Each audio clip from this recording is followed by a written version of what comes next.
மன்னாரில் இறுதிப் போரில் உயிர் நீத்த உறவுகளை நினைவுகூரும் முள்ளிவாய்க்கால் நினைவேந்தல் அனுஷ்டிப்பு. இறுதிப் போரில் உயிர் நீத்த உறவுகளை நினைவுகூரும் முள்ளிவாய்க்கால் 15வது ஆண்டு நினைவேந்தல் இன்றைய தினம் சனிக்கிழமை வடக்கு கிழக்கு பகுதிகளில் நினைவு கூறப்பட்டு வருகிறது. அதன் அடிப்படையில் மன்னாரில் இன்றைய தினம் சனிக்கிழமை காலை 8:30 மணியளவில் முள்ளிவாய்க்கால் நினைவேந்தல் இடம்பெற்றது.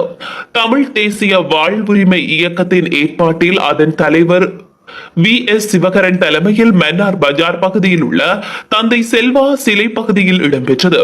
இதன்போது முள்ளிவாய்க்கால் நினைவேந்தல் பொதுச்சுடரை அருட்தந்தை நவரத்னம் அடிகளார் ஏற்றி மாலை அணிவித்து நினைவேந்தல் ஆரம்பித்து வைத்தார். இதனைத் தொடர்ந்து மக்கள் மலர் தூவி அஞ்சலி செலுத்தினர். இதனைத் தொடர்ந்து மக்களுக்கு முள்ளிவாய்க்கால் நினைவு கஞ்சி வழங்கப்பட்டது.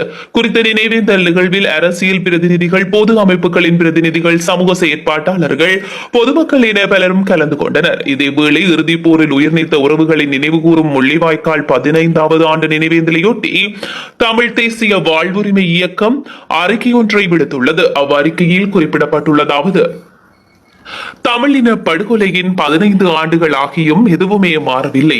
இனப்படுகொலை நடைபெற்று 15 ஆண்டுகள் ஆகிய போதும் எந்த மாற்றமும் நிகழவில்லை. பல்வேறு விதமான ஆணைக்குழுக்கள் அனைத்தும் பயனற்று போனது. தமிழ் அரசியல்வாதிகளும் ஒழுங்குமுறையான திட்டமிட்ட தொடர் நடவடிக்கை எதையும் இனப்படுகொலை விவகாரத்தில் முன்னோக்கி நகர்த்தவில்லை. அரசாங்கம் தொடர்ந்தும் மனித உரிமை மீறல்களுக்கு ஒடுக்குமுறையையும், தனிமனித பேச்சு சுதந்திர அடக்குமுறையையும், பயங்கரவாத விசாரணைகளும், அச்சுறுத்தல்களும், சிவில் செயற்பாட்டில் ராணுவ தலையீடும், பௌத்த ஆக்கிரமிப்பும், ஏகாதிபத்தியமும், அரசியல் வேற்றுமைகளும், மாற்று கருத்துக்களை முடக்குவதும், சிவில் செயற்பாட்டாளர்களை அச்சுறுத்துவதும் என தொடர்கிறது. பாதிக்கப்பட்ட மக்களின் மனங்களில் எந்த மாற்றத்தையும் ஏற்றத்தையும் ஏற்படுத்தவில்லை. மாறாக தொடர்ந்து வலியையே ஏற்படுத்தி வருகிறது.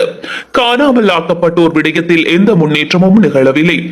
ஐநா மனித உரிமைகள் ஆணையகம் அர்த்தமில்லாத நடைமுறைக்கு சாத்தியமற்ற தீர்மானங்களை காலத்துக்கு காலம் எடுத்ததே தவிர அதனால் பாதிக்கப்பட்ட தரப்பிற்கு எந்த மாறுதலும் நிகழவில்லை.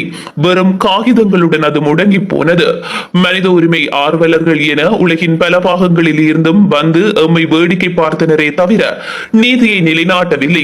உலகின் எல்லா கனவான்கள் என வேடம் தரித்தவர்கள் சேர்ந்தே முள்ளிவாய்க்கால் இனப்படுகொலையை அரங்கேற்றினார்கள்.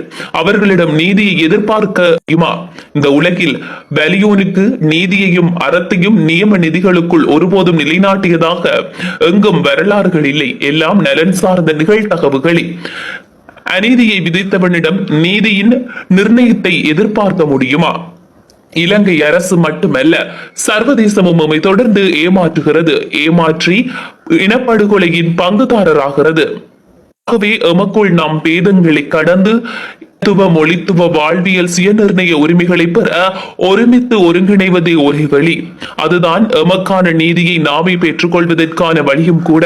15 ஆண்டுகள் வெறுமையாக பயனின்றி கிடந்து விட்டது என்பதே கசப்பான உண்மை என அவ்வறிக்கையில் குறிப்பிடப்பட்டுள்ளது.